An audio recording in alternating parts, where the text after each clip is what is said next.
Hi, Steve Adubato, and we welcome back right out of the box our good friend Bill Sproule, who's Executive Secretary, Treasurer, Eastern Atlantic States Regional Council of Carpenters. Good to see you, Bill. Good to see you, Steve. Hey, Bill, can we talk infrastructure? We're taping on the 20th of July. Lots of stuff going down in Washington that's confusing. The definition of infrastructure, what is it, what isn't it? Define it, and why is it so important, particularly in the region we live in? Okay, well, I got to tell you, infrastructure is something that we've been hearing about, I guess, most of my adult life and my career in the Carpenters Union. And it's something that I think most Americans feel as though has been neglected. When you look at some of the other modernized countries around the world, some of the rail systems, the air traffic control systems, just everything that is necessary to have a successful, thriving economy revolves around infrastructure. President Biden recently visited our Pittsburgh Training Center to announce his American Jobs Plan. And you were there that day, weren't you, Bill? Plan. Yes, sir. I remember. Sir. It was a great honor to have him. And actually, the Secret Service came in a couple days earlier with very short notice, but it was great to have our team be able to host that event at our training center and hear such a significant announcement about a potential plan that can take our nation where it really needs to be, over the next 30, 50, 100 years for future generations. Let's talk specifically about jobs. What kind of jobs are we potentially talking about, Bill? Well, you're talking about bridges, highways, roads, airports, ports. Is the Gateway Tunnel in that? Yes, sir. Yes, sir. It's approximately $11 billion.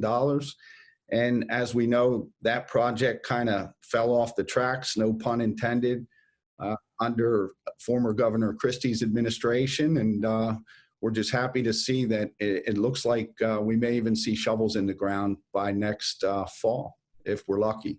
I know you're not a betting man, but if I were to press you, the Gateway project, so critical, not just the New York, New Jersey region, but to the entire country, particularly the eastern seaboard.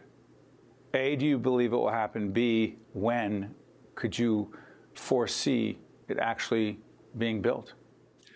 I absolutely believe it's going to happen. It's been too long. The tubes that go under the Hudson right now are, I believe they're over 100 years old. And God forbid something were to happen where one or all of them were shut down. Imagine what that would do to the economy of New York City, northern New Jersey, the whole Northeast for that matter.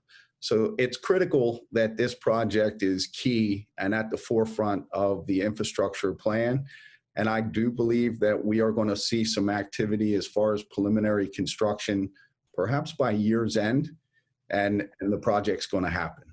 Hey, clean energy. We're involved in a clean energy initiative creating greater public awareness around clean energy. What the heck does clean energy have to do with the Carpenters? By the way, the Carpenters are, in fact, to fully disclose, an underwriter of our, not just our energy programming, but overall public policy program. Go ahead, Bill.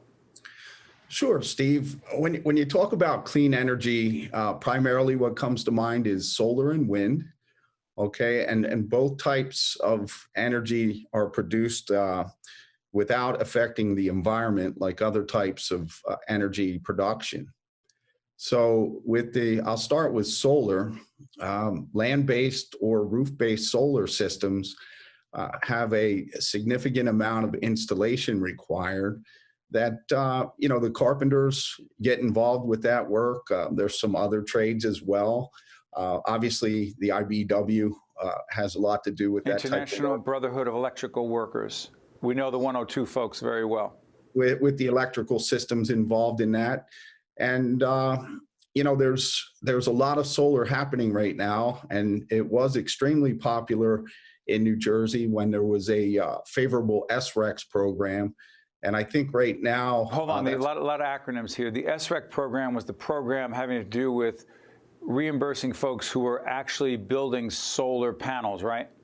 Yes, sir. Solar renewable energy credits. Yeah, I had that on the tip of my tongue. I'm joking. I'll use another one too, OREX, and that's... Don't do You can't do OREX if you just did S. No, what is OREX?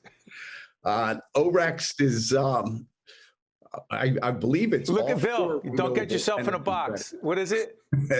offshore renewable energy credits. Why does it matter? It matters. And don't quote me on that second one, but I'm taking a stab at it. The offshore wind projects that you're going to see, okay, there's been several thousands of megawatts already awarded. There's other areas that are going to be leased, and there's companies that are scrambling to be a part of this.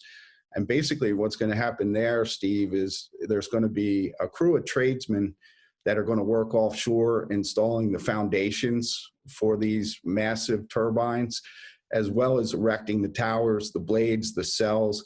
And that also involves our people from the pile drivers and the millwrights, which are specialty trades within the United Brotherhood of Carpenters and Joiners.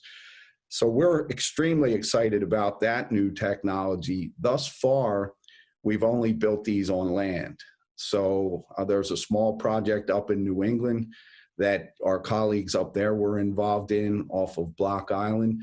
But you're really going to see this industry take off. And what's significant about it is not only the offshore construction work that's going to occur, but there's a massive amount of interest in setting up manufacturing right here in New Jersey that is going to create thousands of construction jobs as well as thousands of manufacturing jobs. Bill, sorry cutting you off. By the way, developers like Ørsted and Atlantic Shores are working with the unions to find and train workers to fill these jobs. It's interesting. By the way, check out NJ Spotlight News every night because they're doing a lot of work on clean energy. Last question before you go. What the heck is this issue with the misclassification of workers and its impact on the state's economy? Give me 30 seconds. Yes, sir. Misclassification of workers comes in all shapes and sizes, but basically what goes on is there's an underground economy where construction workers are paid off the books. And it used to occur on small projects, but now we're seeing more and more larger projects where there's 100 or 200 workers. It basically erodes the construction industry. It takes away. Hold on, Bill. I want to be clear. They don't hire them as employees. They hire them as contractors, which has implications as to whether it's really under the books, under the table, on top of the table. It affects state revenues. And how does it affect the labor industry? Well, they hire them off the books. Sometimes they classify them as independent contractors, but I don't ever see the 1099s actually go full circle where taxes get paid. So you've got local, state, and federal taxes, as well as unemployment, disability insurance payments. Will the rest of us pay? We pay, and these contractors that utilize these unscrupulous techniques to manage their job sites and their subcontractors are basically stealing from the taxpayers, Steve. And this problem has to be solved. Otherwise, the construction industry will go to hell in a handbasket. Hey, Bill, thank you for educating us every time you join us. Best to you and your members at the Regional Council of Carpenters. All the best, Bill. Thank you, Steve. Great talking to you today, sir. You got it. I'm Steve Adubato. Stay with us. We'll be right back. Think Tank with Steve Adubato has been a production of the Caucus Educational Corporation. Funding has been provided by Bank of America, PSC&G, Horizon Blue Cross Blue Shield of New Jersey, the New Jersey Economic Development Authority, Choose New Jersey, the New Jersey Board of Public Utilities Clean Energy Program, the Fidelco Group, Johnson & Johnson, and by Caldwell University. Promotional support provided by New Jersey Globe and by New Jersey Monthly.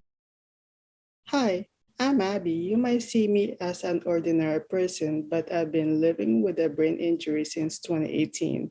Opportunity Project gave me hope, and I've gained confidence through job skill training and helping my family. Despite my challenges with memory, I see a possibility to keep improving.